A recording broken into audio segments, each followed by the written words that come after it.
El Audi e-tron llega a Colombia después de algunos años en el mercado europeo, el americano o incluso en el mexicano. Probamos su versión con carrocería más tradicional, pero el nivel de equipamiento más completo.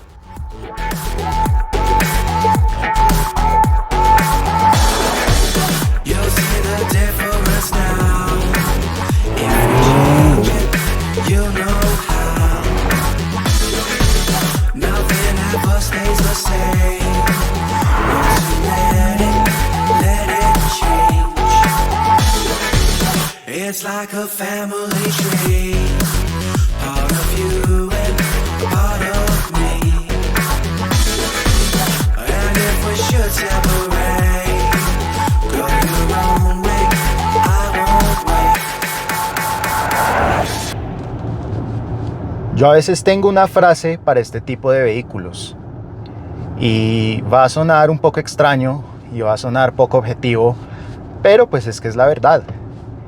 Hay carros tan perfectos que aburren. Aburren porque pues parte de las pruebas de manejo y parte de lo que muchas personas buscan, por más de que no lo haya, son defectos. Y aquí es muy difícil encontrar uno.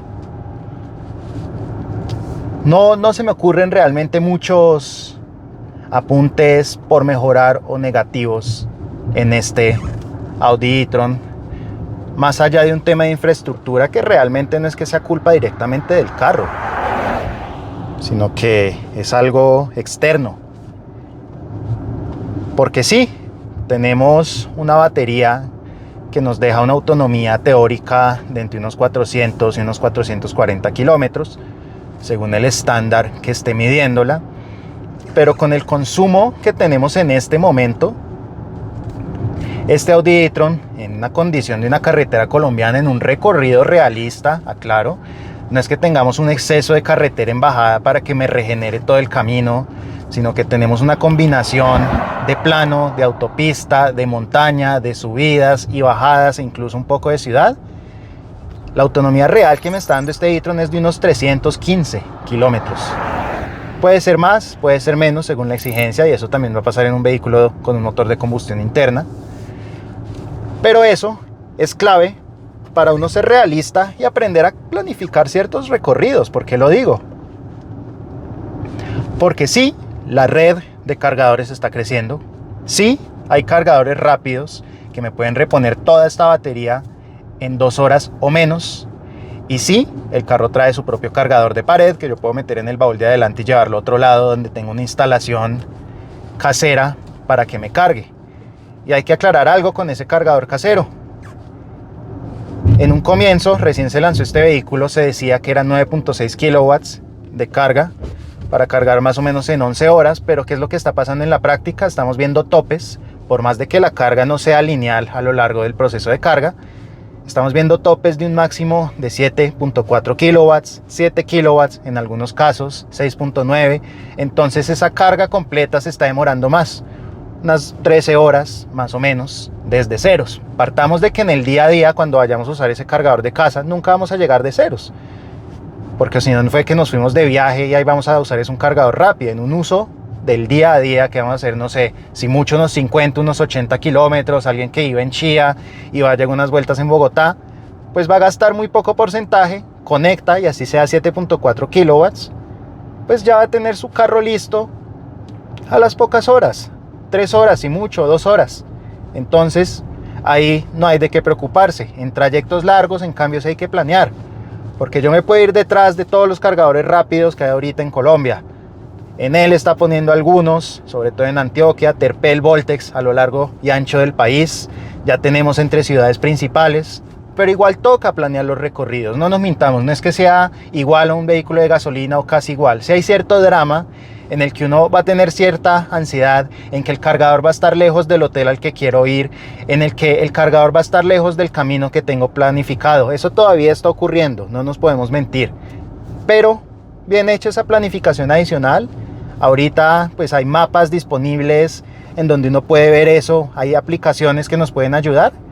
Uno puede viajar con relativa tranquilidad, partiendo de que algunas paradas van a ser más largas de lo normal. No es que yo me tome un café y ya, si acaso una parada de almorzar larga igual me alcanza, pero también tengo que pensar en qué. En que esos cargadores, por lo general, esas electrolineras, por llamarlas de una forma popular, son pocas. Y no pocas en el sentido de que dónde están disponibles o en qué ciudad o en qué paradero, sino que yo llego a una estación de gasolina y tiene su electrolinera al lado y normalmente es 1, 2 o 3 cargadores. ¿Y qué pasa si hay un carro ahí parado? Si hay alguien que se parqueó ahí, o si hay 3 carros, porque es fácil que haya 3 carros en un cargador de uso constante en un lugar común, por ejemplo en Unicentro, en Bogotá. Muchas veces los cargadores están llenos, a veces incluso parquean carros eléctricos que no están cargando ahí. Ahí va a ser un problema y va a ser una espera adicional. Hay que tener en cuenta eso. Ahora sí, hablemos del manejo de este e-tron. ¿Por qué? Porque les decía que es tan perfecto que aburre. Y no aburre para mal. Esto es demasiado bueno en muchos sentidos. Sí, es obvio que estos dos motores eléctricos, un poquito más potentes el de atrás para darle una distribución de fuerza muy parecida a una plataforma de propulsión trasera en un vehículo convencional, tiene una respuesta inmediata. Por obvias razones, es casi redundante decir que el desempeño es bueno, son más de 400 caballos, tiene más torque que un R8 V10, bueno, pesa muchísimo más que un R8 V10, pero aquí da igual, ni siquiera necesitamos cambios como tal, es simplemente una velocidad fija, que es la que me sirve para dar una buena aceleración y la que me sirve para una velocidad que está limitada a 200 km por hora, que es más que suficiente para este bulto rodante de 2.6 toneladas. Y hablando del peso, hay contradicciones, pero no malas contradicciones, sino que uno no espera que sea tan bueno para hacer algo tan pesado. Lo primero, los frenos. Tenemos unos discos gigantescos adelante, también unos discos bastante grandes atrás y una mordaza de 6 pistones en el eje delantero por llanta, que uno dice, pues sí, obviamente va a frenar bien, pero incluso termina frenando mejor de lo que uno espera. Las frenadas que nos hizo desde 100 km por hora es casi nivel Porsche, literalmente, siendo un vehículo de este tamaño, siendo una plataforma de Audi evolucionada, porque ya manejamos el RS e-tron GT y el e-tron GT, hemos sido los únicos, por cierto, que lo hemos manejado aquí en Colombia, y lo que pasa es que eso es una plataforma de Porsche, uno le espera, uno de Audi también espera buenos frenos, pero en este caso frenó también 35 metros la primera frenada, 34 metros la segunda frenada. Eso es casi la frenada del Porsche 911 Targa que probamos el año pasado en Estados Unidos. Entonces uno dice, brutales los frenos, pero justo en los frenos, con tan buena capacidad de detenerlo, tan buena capacidad de control, con una frenada tan estable, con tan buena resistencia a la fatiga, justo los frenos también son el único punto en el que uno podría decir que hay un margen para que mejore el e-tron, y es precisamente el tacto de ese freno. ¿Por qué? Porque en los vehículos eléctricos el tacto del freno es una simulación, no es una conexión física, sino que es una bomba que a partir de la presión y el recorrido del pedal, pues ya es la que está ejerciendo la presión a partir de ese recorrido del pedal. Él simula bien una firmeza, pero a veces no es tan fácil de ajustar. A veces, a ciertas velocidades ya más elevadas, si uno va a hacer una frenada más delicada, hay una buena firmeza, pero se endurece de repente y no es tan fácil de ajustar. Es el único apunte en el que uno podría decir que podría mejorar, pero incluso podría decirse también que es mejor a otros eléctricos.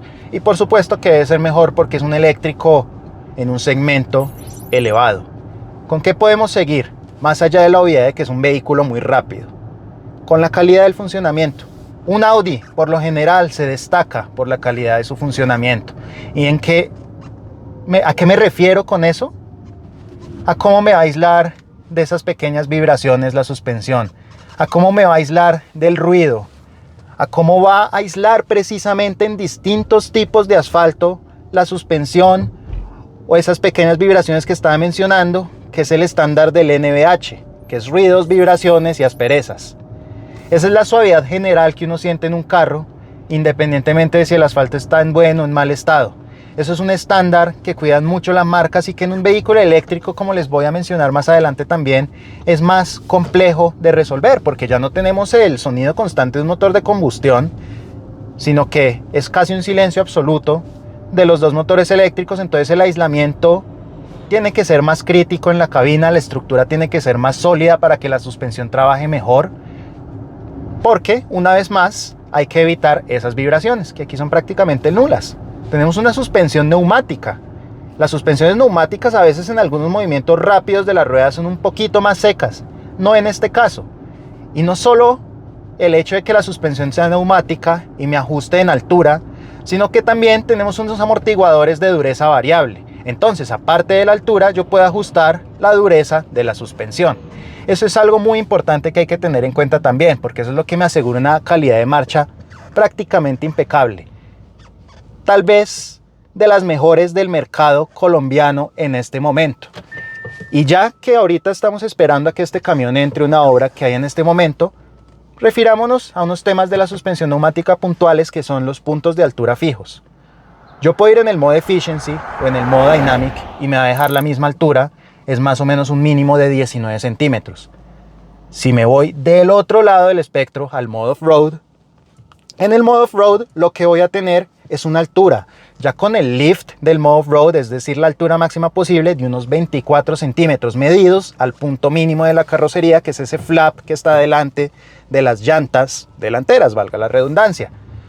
Ahora, si yo supero los 120 kilómetros por hora, ella va a bajar unos 1.5 centímetros adicionales a los 19 del punto mínimo, es decir, quedaría en 17 y medio. Yo pasé con 10 matemáticas. Entonces tengo un gran rango de altura, tengo rangos de dureza de la amortiguación y yo puedo comparar el funcionamiento de la suspensión, de lo bueno que es, a los mejores SUVs de lujo que he manejado en mi carrera o algunos que he podido conocer muy bien. Se me viene como referencia a la mente, por ejemplo, una Range Rover Autobiography, distancia entre ejes larga, que eso es un ejemplo en comodidad, es espectacular hacer kilómetros en eso.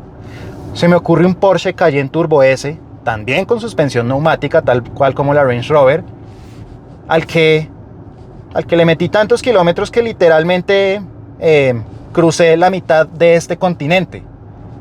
Con esas dos referencias, o pienso también en la BMW X7, que es la misma base que usan al final para el Rolls-Royce Cullinan. Y aún tomando como referencia esas, o incluso una Lincoln Navigator, la más reciente, que también es otro ejemplo de un SUV de lujo, pero ya más americano, pero también impresionante por su funcionamiento. Este e-tron yo diría que está en el nivel, o incluso en algunos aspectos superior. ¿Por qué digo superior? Por la agilidad que tiene. Sí es muy cómoda, pero al mismo tiempo a veces yo no puedo procesar lo bien que me entra en una curva cerrada, lo bien que se agarra, lo bien que me deja aventar. La pongo en Dynamic, gana firmeza los amortiguadores, obviamente va a bajar la altura y me entra unas curvas en donde yo dije, aquí se me va a ir de frente, aquí me va a rebotar, y no termina haciendo nada de eso. Simplemente se va con mucha suavidad y ayudan también las muy buenas llantas Continental Premium Contact que tiene, que además no son de tan bajo perfil. El rin es grande pero mantiene buen perfil, y ahí entonces pasamos al tema de versatilidad. La capacidad en terrenos destapados por ese mismo ajuste de altura es buenísima. Obviamente cuando la altura está extendida se aumenta el recorrido de la suspensión, se arruina un poquito la calidad de marcha, pierde algo de suavidad, se vuelve algo más seca, pero pues es que la gracia ahí es que el carro no golpee, no es que sea igual de cómodo a como es en otras superficies. Ahí cambian las prioridades de la suspensión. Entonces esa versatilidad en general, si acaso se ve opacada por una capacidad de vadeo, tratándose de un vehículo eléctrico que no es tan alta.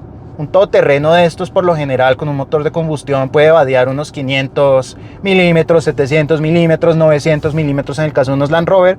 En cambio, aquí son solo 300 milímetros. Bueno, pues, ¿quién va a vadear al final en un vehículo de estos? Eso va a ser una limitación para prácticamente nadie.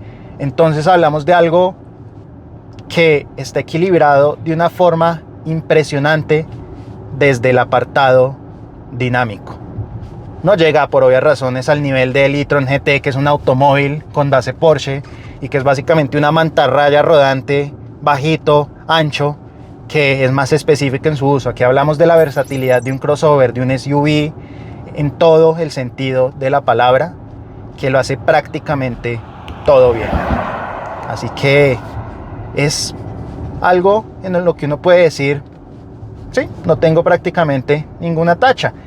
Y tiene aún más mérito teniendo en cuenta que no es una plataforma desarrollada para un eléctrico de ceros.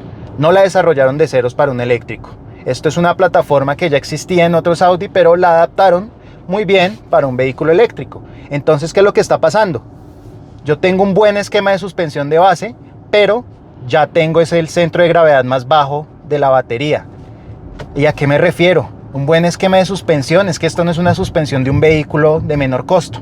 Aquí estamos hablando de un triángulo sobrepuesto al lado y lado adelante. Esto no es un McPherson. Decir que esto tiene un McPherson es casi que insultar el carro.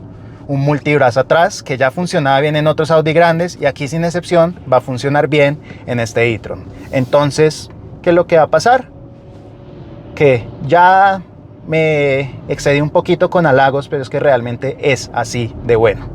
Al punto de que en las pruebas de desempeño que eran más adelante, casi que iguala el número oficial de 0 a 100, que es de 5.7 y quedó en 5.8. La recuperación, impresionante también.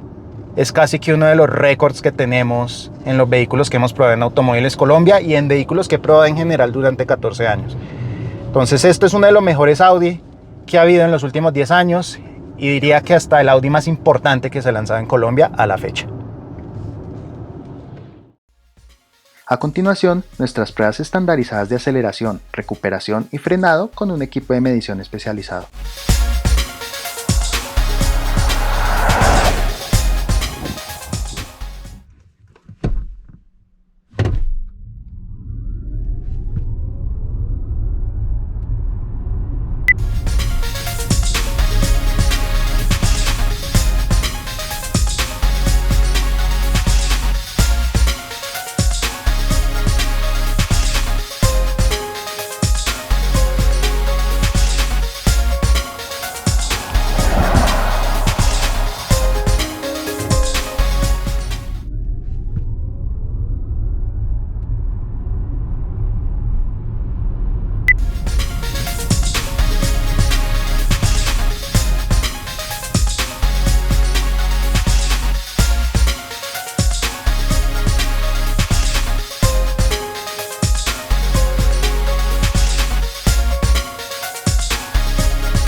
Hay un aspecto en el interior del e-tron que podría verse como bueno o como malo.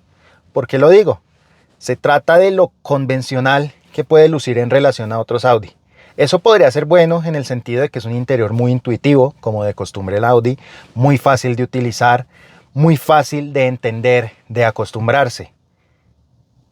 Y malo, si alguien se pone a comparar este interior con el de un Tesla, que es propositivo, más no tan intuitivo, ni tan bien armado, pero eso es otro tema, o con respecto al BMW iX, que en relación a otros BMW es evidente y lo comunica de una forma más explícita que se trata de un vehículo eléctrico.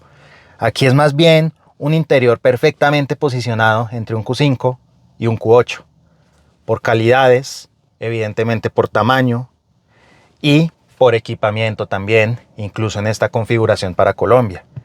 Obviamente entonces hay menús específicos de un vehículo eléctrico o gráficos específicos o indicadores propios de un vehículo eléctrico. Empezando obviamente por la autonomía, la tenemos acá como siempre en cualquier Audi, pero ahora también tenemos un indicador propio que me lo dice de una forma gráficamente más obvia, porque es un dato mucho más importante en un vehículo que no tiene la misma infraestructura para abastecerse de energía. Obviamente no hay tacómetro, sino que es un indicador de potencia disponible. Esta vara llega al 100%, quiere decir que tengo el 100% de la potencia disponible.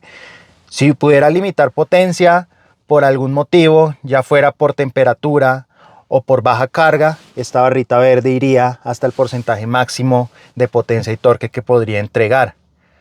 O si no, yo lo puedo poner también en Sport, en el modo de la caja Sport. Y bueno, caja no está bien dicho porque no es que haya como tal una caja de cambios, pero eso ya lo vimos en las impresiones de manejo. Pero yo lo pongo en el modo Sport y ahí me habilita después del 100% el boost. Quiere decir que en el boost ya entrega como tal sus 408 caballos y sus 664 newtons. Los entrega por un máximo de 8 segundos acelerando completamente a fondo, y mientras refrigera, después de usar ese overboost, ya a los 10 segundos otra vez se vuelve a habilitar. Es decir, yo acelero completamente a fondo por esos 8 segundos, uso el overboost y después tengo que esperar otros 10 segundos para volverlo a usar para cuidar la temperatura de las baterías y de los motores.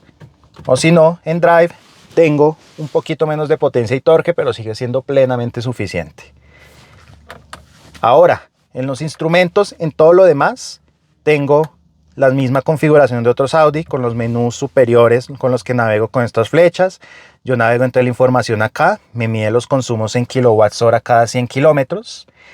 Obviamente puedo, como en otros Audi, mirar el tema de emisoras, de medios o de teléfono y priorizar los datos. Por ejemplo, aquí tengo unas llamadas. Si priorizo los datos, se reducen los indicadores y ya tengo entonces la fecha y la hora de esa llamada, o puedo ver el nombre de una emisora completo, o ya están los indicadores expuestos de una forma un poquito más, digamos, distinta, porque no necesariamente se ve más grande debido a que salió un dibujito de e-tron, que en un vehículo de combustión de Audi este sería el indicador de la temperatura del aceite, que aquí no está, por obvias razones.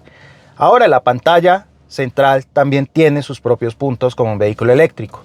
Si ponemos aquí indicación de vehículo, de nuevo me sale la autonomía, pero también me sale la activación del Range Mode, que me va a limitar la velocidad máxima y me va a limitar, por ejemplo, el funcionamiento del aire acondicionado para optimizar la carga de la batería. En caso de que por ansiedad yo piense que no voy a llegar al próximo cargador, el modo Range trata de hacer que yo gane la mayor autonomía posible adaptando el funcionamiento del auto. Mientras que en carga y eficiencia veo los aspectos y los parámetros de carga. Y ya que estamos hablando de carga, pues aquí está el nivel de carga y me sale una pequeña parte que dice trayecto largo. ¿Por qué? Porque el mismo carro me recomienda que para cuidar la batería yo ponga la carga meta en 80, es decir, que cuando llegue a 80% se interrumpa el proceso de carga.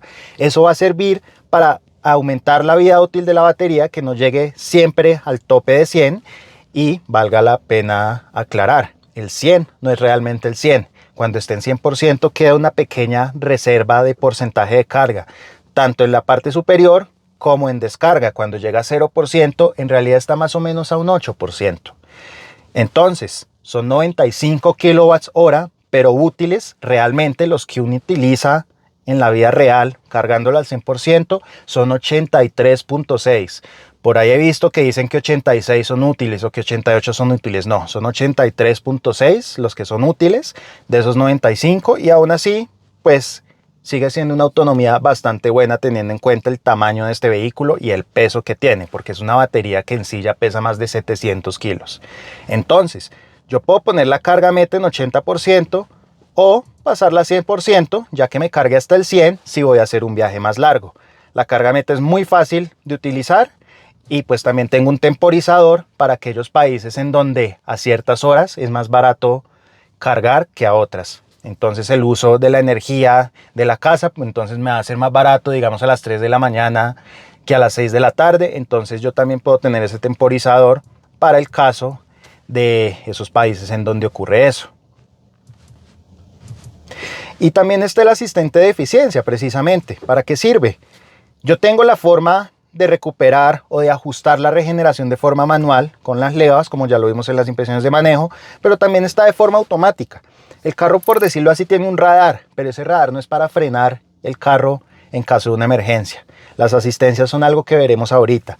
Esto se basa en que yo voy detrás de un carro a velocidad constante, y si ese carro llega a reducir sutilmente la velocidad, el asistente de eficiencia predictivo, que es como lo llama Audi, él empieza a regenerar para frenar. Él no es que use los frenos, sino que simplemente regenera esa energía para adaptarse a la velocidad del vehículo que va adelante.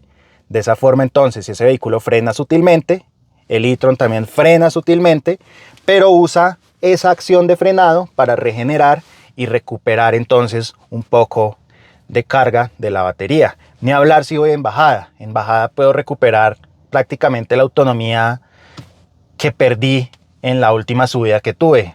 Uno puede ver recuperaciones hasta del 60 kilómetros de la autonomía total, que en un eléctrico es muy valioso recuperar esos 60 kilómetros. O incluso uno puede ver datos que desorientan, porque si yo voy en bajada por un trayecto de carretera muy largo, de unos 80, 60, 100 kilómetros, pues el carro me va a decir, ah, no, pues es que el consumo está nulo, y él empieza a hacer una estimación de autonomía altísima.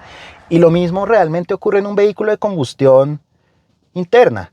El indicador de autonomía se adapta a las condiciones de ese momento. Entonces me puede decir en un momento que tengo 700 kilómetros de autonomía o 600 kilómetros de autonomía, pero si ya el consumo se empieza a estabilizar en un dato más realista, me va a decir realmente los kilómetros que me faltan. Eso es muy importante tenerlo en cuenta, y no solo en un eléctrico, sino en un vehículo normal con un motor de combustión interna. Este menú de carga, de todas maneras, yo tengo un acceso directo en la pantalla de abajo, que es para la climatización, pero también tengo algunos accesos directos, ya sea para el control de descenso o para este menú de carga. Y les hablaba de las asistencias, porque en Audi y en muchas marcas europeas en general y en muchas marcas premium en general, la prioridad no siempre ha sido las asistencias de seguridad, sobre todo las asistencias de seguridad activa. ¿Por qué? Porque son vehículos más caros de producir. Un carro de estos, o incluso puede aplicar para un Q2 o para un Q3, que siendo vehículos más pequeños, con algunos componentes compartidos con Volkswagen, de todas maneras van a tener un ajuste de suspensión propio, van a tener algunos ajustes incluso estructurales propios, van a tener un ajuste de frenos propio, estándares de calidad distintos, y en un e-tron eso se amplifica. Se amplifica porque ya es una plataforma MLB Evo adaptada para un vehículo eléctrico, pero muy bien adaptada. ¿Y eso qué pasa? Se traduce en que cuesta desarrollarlo. No es un vehículo sencillo al que simplemente le ponen unos accesorios, sino que ese presupuesto y ese costo en un Audi o en un vehículo similar está en la parte técnica y no en los accesorios, porque es muy fácil decir, ay, es que no frena solo, una Nivus frena sola. Sí, pero una Nivus es un vehículo mucho más barato de producir, al que sí le pueden poner esos accesorios. Aquí no es que esa tecnología no sea compatible, sino que el importador tiene que ser más inteligente a la hora de configurar todo el vehículo y todo su equipamiento. Entonces, no es que no tenga asistencias. Las versiones Prestige del e-tron, es decir, esta en la que estamos, o la versión Sportback, que también es un acabado Prestige, sí tiene unas asistencias.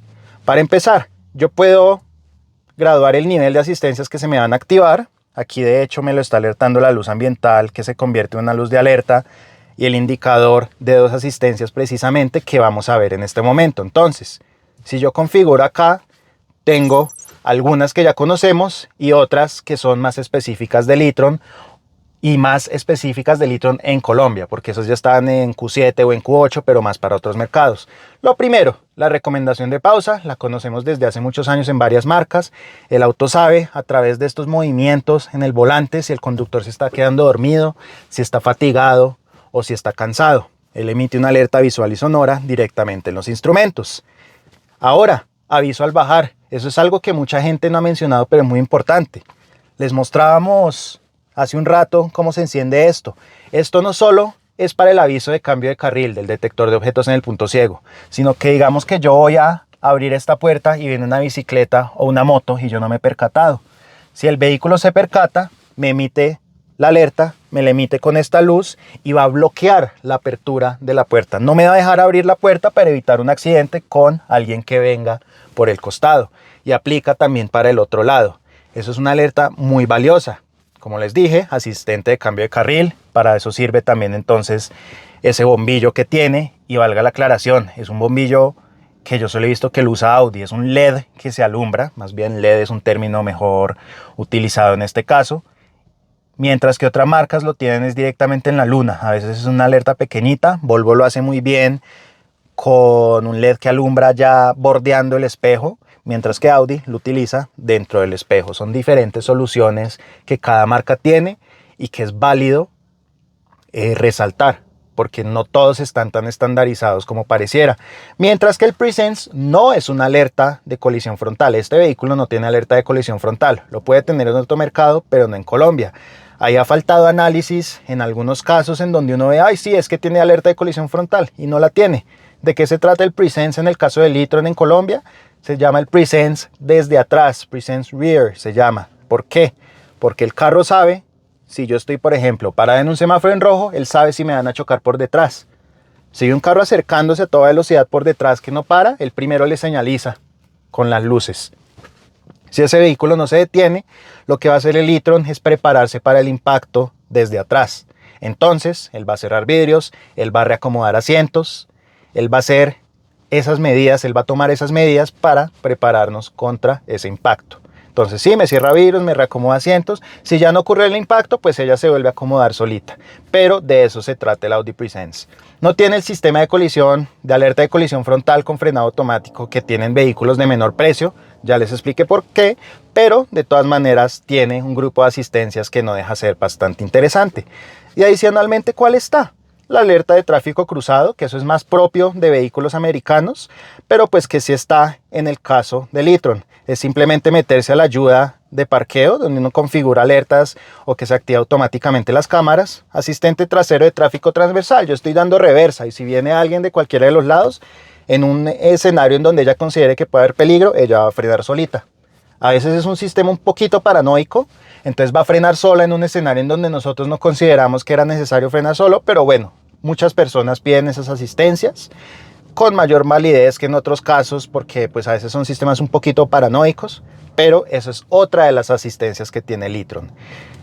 Y por cierto, algo muy interesante en esta versión Prestige del e-tron es precisamente el sistema de cámaras, porque aquí sí estamos un poquito mal parqueados porque teníamos una mejor visión de fondo. ¿Qué pasa? Tenemos la cámara delantera en este caso, tenemos la cámara 360, como también ya lo encontramos en modelos de Audi como el A4 o el Q5, en donde yo puedo sí ver la cámara hacia adelante. Ahorita me amplió la visión, o puedo ver las llantas de adelante. Si giro las llantas de adelante, pues voy a tener ya el margen de no rayar los rines contra el andén. También ver las llantas de atrás, ver la cámara trasera. Aquí tengo la visión normal, pero también puedo tener tanto adelante como atrás una visión ampliada. Por si hay alguien que viene de aquel lado y no lo he visto porque hay un árbol o algo, pues el carro está mirando hacia los lados por mí. Entonces fíjense aquí cómo se ve hacia atrás normal o aquí cómo se ve abierto hacia los lados. Y si eso no es suficiente porque yo no estoy seguro, pues también puedo activar la cámara 3D, que es un render del e-tron en donde las cámaras básicamente arman el ambiente alrededor con las imágenes. Entonces aquí tengo este vehículo que está al lado mío, todo el entorno alrededor. Digamos que esto es un vehículo ancho y lo es. Este andencito que está acá no quiero pegarle, entonces veo qué tan cerca o lejos estoy. Y tiene incluso en cuenta pues hasta las luces que estoy prendiendo o si estoy girando las llantas. Entonces es una asistencia adicional que valga la pena aclarar. No es compatible con el asistente de parqueo semiautónomo que me da automáticamente el timón para meterlo en un espacio. Ese sistema no es compatible con la cámara 3D. Es decir, que únicamente la versión más accesible del e-tron tiene el asistente de parqueo semiautónomo, mientras que en la Prestige se reemplaza ese sistema por la cámara 3D. Y a mí personalmente se me hace más útil la cámara porque, pues en experiencia real con clientes, el 99% de los clientes no usa el asistente de parqueo semiautónomo. Muchas veces por brusco, muchas veces por lento, muchas veces por impreciso. Ahora, en cuanto a otros aspectos ya de un Audi, siempre hay detalles ingeniosos. Sí, la cabina siempre es muy intuitiva, muy fácil acostumbrarse a su uso. Y en este caso lo que hicieron fue cambiar, por ejemplo, el selector de cambios. El selector de cambios, esta pieza grande es fija y es solo esta la que se mueve, mientras que el parking está acá. El auto hold ya no tiene un botón independiente, sino que lo activo desde un menú y por default siempre está activado. Eso es bastante útil. Y la consola central está abierta por los lados. De hecho, como tal no tiene tapa, solo tiene una tapa para los portavasos y los portavasos como tal se pueden plegar. Yo puedo quitarlos o ponerlos manualmente, o puedo dejar un espacio abierto que muchas veces va a ser más útil que los portavasos. Entonces elaboraron un poquito más ese apartado de la consola central, más que en otros Audi. Tiene su iluminación ambiental propia de e-tron, porque sí, puedo cuadrar líneas y superficies como en otros Audi, pero cuando cuadro superficies también se ajusta la iluminación de e-tron al lado del pasajero. Cambian ciertas texturas. Hay un paquete de cuero extendido en la consola central en el caso de esta versión Prestige. Así que sí, la calidad va a subir, pero sigue sin ser un vehículo vistoso o demasiado recargado. Sigue habiendo una simpleza y una funcionalidad y una calidad real, no una calidad de forma de llamar la atención a como de lugar, sino una calidad real en la precisión de los ajustes, en la textura de cada plástico, porque pues esto es una versión que todavía tiene ciertas piezas en plástico, tampoco es un vehículo de un precio tan alto como un e-tron GT, por ejemplo, y sigue teniendo un armado completamente sólido y además un aspecto de insonorización muy importante. ¿Por qué? Porque es un eléctrico. En un vehículo de combustión algunos sonidos uno no los nota porque está el sonido del motor. Aquí tuvieron que ponerle un doble acristalamiento al parabrisas para que lograra tener un aislamiento mejor del entorno. Y tal como en Q7, Q8 o A6, tenemos un climatizador por medio de una pantalla. Y algo muy útil es que tal como en la pantalla de arriba hay una pequeña vibración que me va a transmitir para aquellos que crecimos usando botones. Entonces al tocar me transmite una pequeña vibración que me confirma que activé yo esa función. Y es un climatizador de 4 zonas independientes en el caso de estas versiones Prestige. Entonces yo no solo puedo ajustar temperatura, que eso es relativamente normal, sino que también puedo ajustar la temperatura de los pasajeros de atrás, los laterales. Entonces son 4 zonas independientes y no solo temperatura, sino también distribución del aire. Y también puedo cuadrar independientemente la velocidad del ventilador en 4 zonas. Es como si tuviera 4 unidades de aire acondicionado independiente, y eso realmente uno lo ve en segmentos bastante altos. Hay autos de segmentos muy elevados que todavía no tienen este tipo de sistema. En este caso es por medio de 2 pantallas, la de adelante y una más pequeñita en la parte de atrás, que por cierto es bastante amplia. Amplia por la distancia entre ejes casi de 3 metros que tiene este e-tron, y amplia por la longitud total, y amplia porque tratándose de un vehículo eléctrico, no es que haya un túnel de transmisión, un túnel de escape que me forme ese bulto en la mitad para el quinto pasajero, sino que es prácticamente plano ese piso. Y eso también favorece la practicidad en cuanto a que tenemos un baúl de adelante. Ahora, Tesla podrá ser una marca con algunas deficiencias por la experiencia que tiene en el mercado, pero tiene un mejor baúl que el baúl delantero de este e-tron, que son 60 litros, me sirve si acaso para meter el cargador de pared. 600 litros atrás es un baúl buenísimo, casi como el del Q8, aunque un poquito más angosto, y con un cajón debajo. Sigue siendo, como buen Audi, un vehículo con llanta de repuesto, así que es una practicidad real y una solución real para nuestro tipo de calles.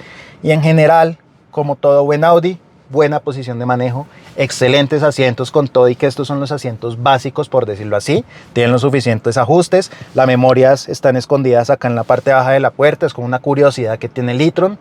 Entonces la verdad es que es un interior prácticamente impecable. Yo la verdad no tengo una tacha realmente. Si acaso en el Sportback la visibilidad es un poquito más reducida y no hay una plumilla atrás en el Sportback. Yo prefiero honestamente, para mí, la versión SUV, la versión tradicional. Ah, y por cierto, como si no fuera suficiente lo que ya les dije del interior del e-tron, se me olvidó mencionarles algo que tiene que ver una vez más con las cámaras. ¿Qué es lo que pasa? Una cámara normalmente me muestra las guías de hacia dónde voy a girar, pero esta cámara también gira. Giro hacia la derecha y me ayuda girando un poquito más hacia la derecha.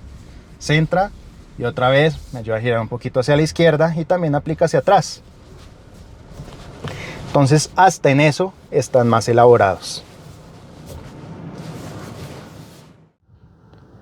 Y como si no fuera suficiente, es importante comentar que a pesar del precio y la sofisticación, el Apple CarPlay sigue siendo por cable en las unidades para Colombia, que contrario a modelos como el Q7, el Q8 o el A6, no hay mapas integrados, que es posible cambiar los gráficos de los instrumentos entre 3 distintas opciones, o que los sensores de proximidad laterales a veces son demasiado dramáticos y pitan de más cuando aún estamos lejos de un obstáculo.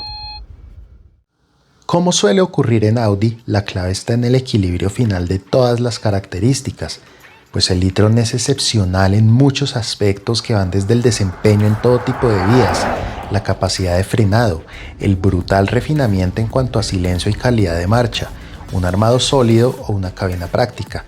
Por ese conjunto de virtudes es a la fecha uno de los mejores vehículos eléctricos del mercado colombiano. You'll see the difference now. If we change it, you know how. Nothing change. Want to let it change. It's like a family tree, part of you and part of me. Ustedes, quienes nos ven, son lo más importante para nosotros, así que si les gustan nuestros contenidos, no olviden suscribirse a nuestro canal, darle like al video y activar la campanita de las notificaciones.